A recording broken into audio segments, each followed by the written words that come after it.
വാർത്തകളിലേക്ക്. മ്യാൻമറിൽ ഒരു ചെറിയ ഇടവേളയ്ക്ക് ശേഷം ഈ റോഹിംഗ്യൻ മുസ്ലിങ്ങളുമായി ബന്ധപ്പെട്ടുള്ള വാർത്തകൾ വരികയാണ്. മ്യാൻമറിൽ റോഹിംഗ്യൻ മുസ്ലിങ്ങൾക്കെതിരെ വീണ്ടും അതിക്രമം. ബുത്തിഡൌൺ നഗരം പൂർണ്ണമായും കത്തിച്ചു. ഇവിടെയുള്ള 2 ലക്ഷം പേരെ നഗരത്തിന് പുറത്തേക്ക് പോകാൻ പോലും അനുവദിക്കുന്നില്ല എന്നുള്ള റിപ്പോർട്ടുകളാണ് പുറത്തുവരുന്നത്. മ്യാൻമർ സൈന്യത്തിന്റെ നേതൃത്വത്തിലാണ് വംശഹത്യാശ്രമം നടക്കുന്നത്. വി.കെ. സുഹൈൽ ഉണ്ട് ഇന്റർനാഷണൽ ഡെസ്കിൽ നിന്ന്. സുഹൈൽ, ഒരിക്കൽ വളരെയധികം ചർച്ച ചെയ്യപ്പെട്ട ഒരു സംഭവമാണ് മ്യാൻമർ മുസ്ലിങ്ങളോട് എങ്ങനെയാണ് ഈ സൈന്യം പെരുമാറുന്നത് എന്നുള്ളത്. ഇപ്പോൾ വീണ്ടും ഒരു നഗരം പൂർണ്ണമായി കത്തിച്ച് ഇവിടെയുള്ള ആളുകളെ പുറത്തേക്ക് ഒഴിപ്പിക്കാനുള്ള ശ്രമമാണോ? എത്രത്തോളം ഗുരുതരമായ പ്രതിസന്ധിയിലൂടെയാണ് ഈ സമൂഹം കടന്നുപോകുന്നത്? റിപ്പോർട്ടുകൾ എന്തൊക്കെയാണ്?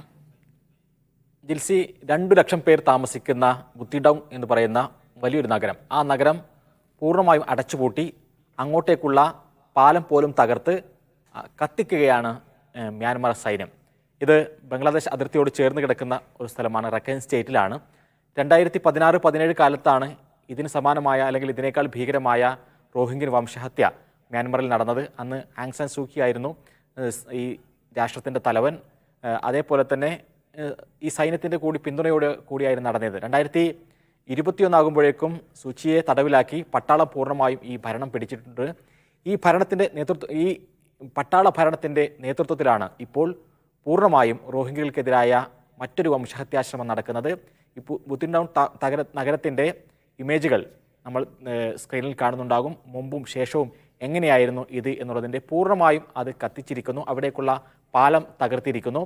അതോടൊപ്പം തന്നെ ഏറ്റവും പ്രധാനപ്പെട്ട കാര്യം, അവിടെ എന്താണ് നടക്കുന്നത് എന്ന് പുറം ലോകത്തിന് അറിയാൻ സാധിക്കാത്ത രൂപത്തിലാണ് ഇപ്പോൾ ഉള്ളത്. ഈ 2 ലക്ഷം ജനങ്ങൾ എങ്ങനെ ജീവിക്കുന്നു? അവർക്ക് ഭക്ഷണവും വെള്ളവും ഉണ്ടോ? അല്ലെങ്കിൽ അവർക്ക് അതിലെത്ര പേർ കൊല്ലപ്പെട്ടിട്ടുണ്ട് എന്നതടക്കമുള്ള കാര്യങ്ങൾ പുറം ലോകത്തേക്ക് അറിയുന്നില്ല. മ്യാൻമറിലും ബംഗ്ലാദേശിലുമെല്ലാം ഉള്ള മ്യാൻമറുമായി ബന്ധപ്പെട്ടുകൊണ്ടുള്ള സന്നദ്ധ സംഘടനകൾ ആ തരത്തിലുള്ള വലിയ ആശങ്കകൾ പങ്കുവെക്കുകയാണ്.